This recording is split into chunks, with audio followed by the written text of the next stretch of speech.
Vindhyachal university ఇది కేవలం university కాదు, మీ సక్సెస్ స్టోరీకి చిరునామా.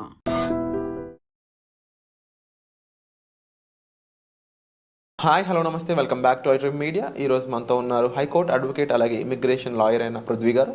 ముఖ్యంగా అమెరికాలో లేటెస్ట్ అప్డేట్, డిపెండెంట్ వీసా మీద ఉన్న వాళ్ళని బయటికి గెంటే యోచన అని చెప్పేసి ఒక అప్డేట్ అయితే వచ్చింది. దీని గురించి అడిగి తెలుసుకుందాం. Hi sir. Hi Virat. Sir, dependent visa మీద ఉన్న వాళ్ళు ప్రమాదంలో ఉన్నారు, రిస్క్లో ఉన్నారు. వీళ్ళు అమెరికా నుంచి బయటికి వెళ్ళే ఛాన్సెస్ ఎక్కువ కనిపిస్తూ ఉన్నాయి. ట్రంప్ గవర్నమెంట్ ఊరుకోవటం లేదు అని చెప్పేసి అక్కడి నుంచి వార్తలు అయితే వస్తున్నాయి. అక్కడ న్యూస్ ఛానల్లో కూడా ఇది ఎక్కువగా వినిపిస్తూ ఉంది. సో ఏం జరుగుతుంది అంటారు? ఇప్పుడు ట్రంప్ వచ్చి విరాట్ కొత్త లాస్ ఏం తీసుకురాల, ఉన్న లాస్ని స్ట్రీమ్ లైన్ చేస్తున్నాడు, స్ట్రాంగ్ చేస్తున్నాడు అంతే. అంటే ఒక్కసారి ఒక నాన్ ఇమిగ్రెంట్స్ అండ్ ఫేక్ ఇమిగ్రెంట్స్ని ఎప్పుడైతే సంఖ్యలు వేసి పంపించాడో మొత్తం ఇమిగ్రెంట్స్ అంతా ఒకసారి కదిలిపోయారు.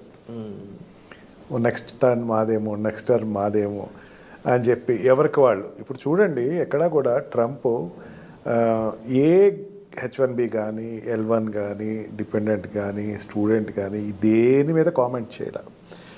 పైపెచ్చు నేను గోల్డెన్ కార్డ్ తీసుకొస్తున్నాను, ఇంకా రావచ్చు అంటే. ఇల్లీగల్ మైగ్రెంట్స్ ఎవరైతే ఉన్నారో వాళ్ళని ఎప్పుడైతే బయటకు పంపించాడో ఒక్కసారి ఉలిక్కి పడ్డది అమెరికా. దీనిలో మెయిన్గా ఉలిక్కి పడేవాళ్ళు ఇప్పుడు ఎవరంటే డిపెండెంట్ వీసా. మనకి డిపెండెంట్ వీసా అంటే ఎవరు వస్తారు? ఆల్రెడీ H1B వీసా మీద ఉండి, లేకపోతే గ్రీన్ కార్డ్ మీద అక్కడ ఉండి, వాళ్ళు parents and spouse and also sister and also children, వీళ్ళు కనుక అమెరికాకు వస్తే కనుక వాళ్ళని డిపెండెంట్ వీసాలో తీసుకెళ్తారు. అండ్ మెయిన్గా H1B వీసా మీద వెళ్ళినటువంటి వాళ్ళ పిల్లలు కానీ, they are about nearly 1 lakh people పిల్లలు ఉన్నారని చెప్పచ్చు. అంటే H1B వీసా తిని వెళ్ళినప్పుడు బర్త్ సిటిజన్షిప్ కాకుండా 4th క్లాస్లోనో 5th క్లాస్లోనో ఎట్ ద ఏజ్ ఆఫ్ 13 yearsలోనో 14 yearsలో తీసుకెళ్లారు అనుకుందాం. అక్కడి నుంచి 5 years 18+, లేకపోతే ఈ 14కి వెళ్ళాడు. 14కి వెళ్తే 21కి వచ్చేస్తున్నాడు. 21కి వస్తే అతను గ్రీన్ కార్డ్ రాలా, ఫాదర్కి గ్రీన్ కార్డ్ రాలా, అదే మదర్ గ్రీన్ కార్డ్ రాలా. 21 క్రాస్ అయిపోయింది. 21 క్రాస్ అయిపోతే అక్కడ మళ్ళీ అప్లై చేయడానికి లేదు. గ్రీన్ కార్డ్ హోల్డర్ కావస్తే వాళ్ళ 21 క్రాస్ అయిన పిల్లలు అప్లై చేయాలి. కానీ గ్రీన్ కార్డ్ లేకుండా H1B వీసా మీద కానీ L1 వీసా మీద కానీ ఉన్నవాళ్ళు, వాళ్ళ పిల్లలు ఎవరైతే ఉన్నారో వాళ్ళు 21 క్రాస్ అయిన వాళ్ళు మాత్రం they cannot apply for further residency there. They have to leave the country. Previous ఇది పట్టించుకునేవారు కాదు, ఇప్పుడు చాలా స్టబన్గా ఉండొచ్చు అని చెప్పేసి ఒక 21 years అవుతుందంటే వాళ్ళు what we call bachelor degrees complete అవుతాయి. ఈ బ్యాచులర్ డిగ్రీస్ కంప్లీట్ అయిన వాళ్ళు బెటర్ ఏంటంటే అక్కడ MS జాయిన్ అవ్వటం, లేకపోతే జాబ్లో జాయిన్ అవ్వటం. అది చేస్తే కనుక ఆటోమేటిక్గా వాళ్ళు they can exist there and they can start with their for parents. మనకి ఇండియాలో చెప్తే అది కొంత విచిత్రంగా ఉంటుంది. 21 ఏళ్ళు, అదేంటి మా అబ్బాయి 30 ఏళ్ళ వరకు ఇంట్లోనే ఉన్నాడు కదా, లేకపోతే 25 ఏళ్ళ వరకు నా దగ్గరే ఉన్నాడు కదా, జాబ్ లేకపోయినా I gave bread and butter కదా అని చెప్పేసి ఉంటుంది. బట్ అక్కడ ఉండేటువంటి పిల్లలు చూసి మన పిల్లలు కూడా 21 years అయిన తర్వాత ఫ్రీడమ్ కావాలి అని చెప్పేసి అనుకునే వాళ్ళకి ఇప్పుడు Indian system is the best system. నాకు అక్కడ సెక్యూరిటీ ఉంది, కనీసం ఇక్కడ లేదు, ఇక్కడ కూడా ఉంటే బాగుండు, ఇండియా ఈజ్ గ్రేట్ అనే పరిస్థితికి వచ్చేసారు. 21 క్రాస్ చేసిన వాళ్ళు they have to do MS or they have to take any job. ఈ రెండు కాకుండా మాత్రం అక్కడ కంటిన్యూ అవడానికి లేదు. Okay, they have to leave the country. ఎక్కడికి వెళ్తారు? వాళ్ళకి సంబంధించిన వాళ్ళు వర్క్ చేస్తున్నా వాళ్ళకి ఇది ఉన్నా సరే గ్రీన్ కార్డ్ రాలా, గ్రీన్ కార్డ్ రాలా. L1కి కానీ H1Bకి కానీ గ్రీన్ కార్డ్ రాలా. H4కి ఎక్కడి నుంచి వస్తుంది? అవును, మైనర్ అక్కడ చట్టం చేసేటప్పుడు స్పౌస్కి పట్టించుకోదు. Spouse will be considered. But ఎన్నాళ్ళు ఆ గ్రీన్ కార్డ్ రావడం ఇంకా ఇప్పుడు జనరల్గా 100 years పైన పడుతుంది అన్నట్టు మాటలు వస్తున్నాయి సిటిజన్షిప్ రావడానికి. ఇంకా వీళ్ళందరి పరిస్థితి ఇంతే అంటారా? అందరూ జాగ్రత్త పడాల్సిందేనా? అందరూ అంతే.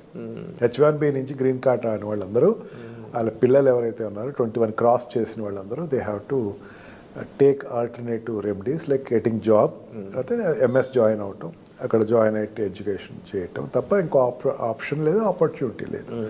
అన్లెస్ అండ్ అంటే వీళ్ళ గురించి ఏమైనా రెగ్యులేషన్ వస్తే తప్ప as of and they don't need to like అంటే ఏంటంటే ఎటువంటి బిజినెస్ చేయడానికి కానీ ఎటువంటి అదర్ సోర్స్ ఆఫ్ ఇన్కమ్ అనేది ఉండదు. ఇల్లీగల్ ఇమిగ్రెంట్,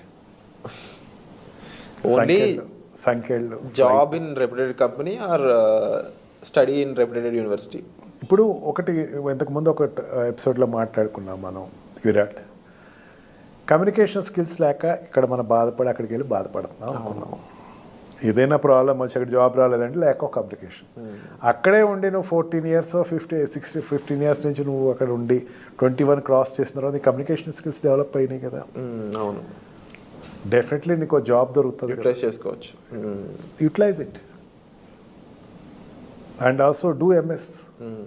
ప్రాబ్లం ఎక్కడ వస్తుందంటే విరాట్, అక్కడ 14 years 15 years పిల్లలకి 21 years వచ్చేసరికి అక్కడ ఉండేటువంటి లోకల్ సిటిజన్స్ తోటి కంపేర్ చేసుకుని వీళ్ళు కూడా టెక్నికల్ ఎడ్యుకేషన్స్కి స్టెమ్ ఎడ్యుకేషన్స్కి వెళ్ళక ఆర్డినరీ ఎడ్యుకేషన్స్కి అండ్ మిగతా నాన్ స్టెమ్ ఎడ్యుకేషన్కి వెళ్ళిన వాళ్ళకి ఆ ప్రాబ్లం వస్తుంది. స్టెమ్ ఎడ్యుకేషన్కి వెళ్ళిన వాళ్ళు ఇప్పటికి ఆ ప్రాబ్లం రాదు. ఈ రెప్యుటెడ్ యూనివర్సిటీస్కి ఇప్పుడు అక్కడ ఎన్ఆర్ఐ కోటా ఉంటుంది, నాన్ రెసిడెన్షియల్ ఇండియన్ కోటా అంటే ఎన్ఆర్ఐ అంటే నాన్ యూఎస్సీ. వాళ్ళు ఏదైనా స్పోర్ట్స్లో ఉండొచ్చు సార్? Pardon? స్పోర్ట్స్లో ఉండొచ్చు, ఏదైనా స్పోర్ట్స్లో. Yeah, definitely. They can be as an ambassador for sports. వాళ్ళు ఒలింపిక్స్ ఆడచ్చు, లేకపోతే అక్కడ యుఎస్ ఫెడరల్ గేమ్స్ ఆడుకోవచ్చు. వాళ్ళని సపరేట్గా వీసాస్ ఉంటాయి, దాంట్లో కన్వర్ట్ చేసుకోవచ్చు. Convert into your visa in some other zone. F1లో కన్వర్ట్ చేసుకో, లేకపోతే ఓలో కన్వర్ట్ చేసుకో, లేకపోతే ఇంకొక ఎక్స్ట్రాడినరీ టాలెంట్లో కన్వర్ట్ చేసుకో, ఐలో కన్వర్ట్ చేసుకో. A to Z నీకు వీసాలు ఉన్నాయి, దాంట్లో కన్వర్ట్ చేసుకో. బట్ ఏది కన్వర్ట్ చేయను, నేను ఇంకా ఇట్లాగే ఉంటాను, జాబ్ లేదు, నా పేరెంట్స్ మీద డిపెండ్ అవుతానంటే అక్కడ నడవదు. అన్లెస్ అండ్ అంటిల్ నీ ఫాదర్కి ఎన్నిసార్లు ఛాన్స్ ఉందో? 4 సార్లు ఛాన్స్ ఉంది, 4 సార్లు రాలేదు. H1B అయిపోయిందిగా, అయిపోయింది. He has to come back. Definitely before that you have to go back. So బహుశా ఇది హై టైం అని చెప్పొచ్చు. అండ్ తప్పకుండా రైట్ డెసిషన్ అయితే మీరు తీసుకోవాల్సిన అవసరం ఉంది, లేకపోతే అన్నెసరీగా శిక్షలు అనుభవించాల్సిన అవసరం వచ్చే విధంగా కూడా వాళ్ళు ఇంటెన్షన్స్ అయితే కనిపిస్తున్నాయి అమెరికన్ గవర్నమెంట్వి. సో దీనికి సంబంధించి మీరు రిస్క్లో ఉన్నట్లయితే మీ ఇమీడియట్ హెల్ప్ అండ్ సజెషన్స్ కోసం మీరు డైరెక్ట్గా సార్ని కాల్ చేసి మాట్లాడవచ్చు. అమెరికా నుంచి చూస్తున్న ఆడియన్స్ అయి ఉండొచ్చు, H1s మీద ఎవరైతే అక్కడ వర్క్ చేస్తున్నారో మీ ఫ్రెండ్స్ ఫ్యామిలీ మెంబర్స్ ఎవరైనా అయి ఉండొచ్చు. ఒక మంచి సజెషన్ అండ్ రైట్ గైడెన్స్ కోసం మీరు సార్తో సంప్రదించండి. మరీ ముఖ్యంగా మన పృథ్వీ గారి నుంచి ఎటువంటి ఎపిసోడ్స్ మీరు ఎక్స్పెక్ట్ చేస్తున్నారు, ఎటువంటి విషయాలు తెలుసుకోవాలనుకుంటున్నారు అనేవి మీరు కామెంట్ సెక్షన్లో మెన్షన్ చేసినట్లయితే వాటిని సాల్వ్ చేస్తూ అలాంటి ఎపిసోడ్స్ మీ ముందుకు తీసుకొచ్చే ప్రయత్నం అయితే మేము చేస్తాం. సో వచ్చే ఎపిసోడ్లో మళ్ళీ కలుద్దాం. Thank you so much.